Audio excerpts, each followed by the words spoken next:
Kumusta kayong lahat mga kababayan, mga kapwa-tao? Yan po lagi kong bibigkasin kasi po, ibig sabihin kapwa-tao. Doon po natin ipakita na tunay tayong kapwa-tao, na marunong tayong umunawa sa ating kapwa. Marunong tumulong kung mayroon mang maitulong. Ito po, nakatutok po tayo sa ang pamagat nating video, Bangon Masbate. Hindi po ako hindi po ako eksperto, wala man akong pinag-aralan, pero alam ninyo, ang aking memory malakas. Nang una, batiin ko yung mga katrabaho ko na pero nandito na sila sa Maynila. Lopez family. Yan, galing Masbate yan.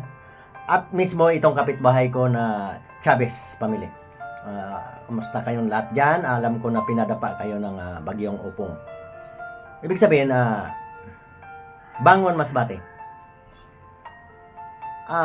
Madaling sabihin na bumangon. Nandiyan naman ang ating ang ating leader ng ating bansa, ang mga leader ng ating bansa gumagawa din ng paraan gagaya ng mga ayuda para po makabangon. Kaya lang po, ibig sabihin, ipanalangin po natin na huwag makurakot ang mga tulong sa Masbate. Kasi kung naalala ba ninyo, banggitin ko yung bagyong Yolanda. Ang dami pong tumulong ng taga-ibang bansa para pong nakurakot eh. Hanggang ngayon, hindi pa nakabangon ang Tacloban eh. Di ba? Doon sumintro sa Tacloban yun, yung Yolanda. Yan po ang masakit sa atin mga kaibigan. Nandyan na, di ba? Hindi naman natin may pagkaila. Nandyan talaga ang hindi pare-pareho ang mga tao. Mayroong talagang sakim. Lalo na kung nakaupo.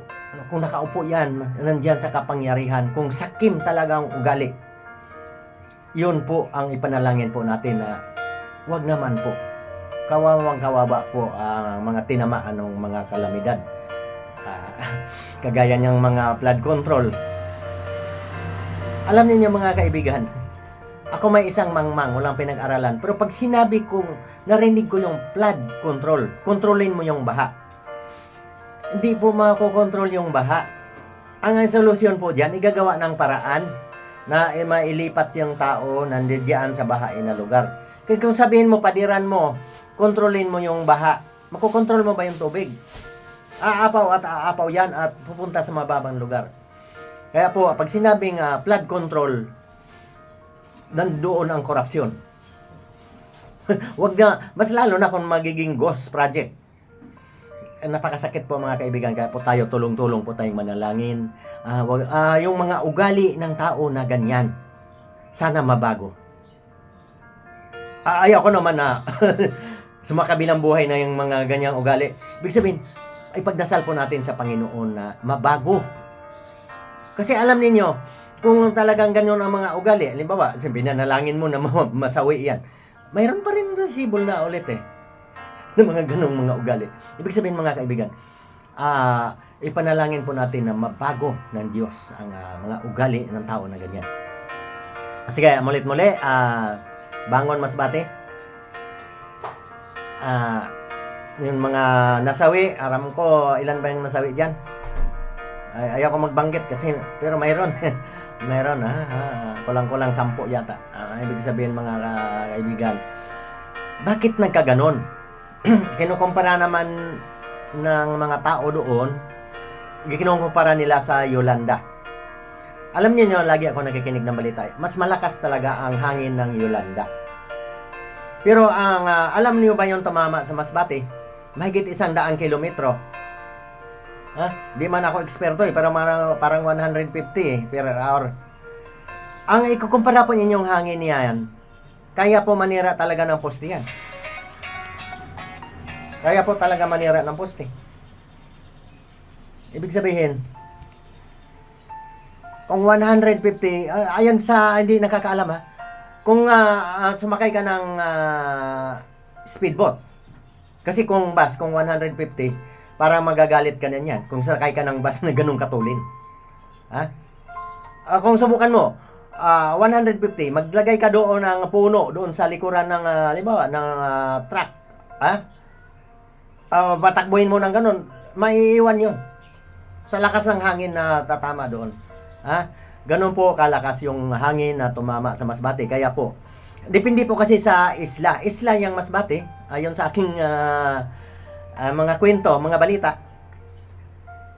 Isla, kung patag kasi mga kaibigan, gagaling dito ang hangin sa dagat, sigurado yan. Sa wasak lahat yan kung mga 150. Hindi kagaya ng, depende kasi sa isla. May mga isla na matulis. Di ba? Ang Bohol kasi mga kaibigan, taga diyan ng aking may bahay, matulis ang isla ng Bohol. Marami doon bundok. Kaya ang mapipinsala noon, tabing dagat lang. Kung hahataw man ng ganun. Pero kung mapatag, yan po ang ipagkaingatan. Kailangan po ang ating mga leader ay magtayo po diyan ng evacuation center na matibay, na hindi basta-basta yung nakalutang. Dapat yan mababa lang siya na konkreto na matibay talaga. Kasi pagka ganyang patag, tapos pakiramdaman nyo kasi kung saan ang gagaling ang hangin. Tinuturo ng Pag-asa yan eh. Pag nanggagaling sa dagat, napos patag ka dyan, pupunta sa'yo, sigurado mawawalis lahat yan. Yan po ang aking experience sa pakikinig ko ng mga balita. Sige, hanggang dito na lang, mahaba na ating oras. Bangon, masbate, sabay ng panalangin, at laging makibalita.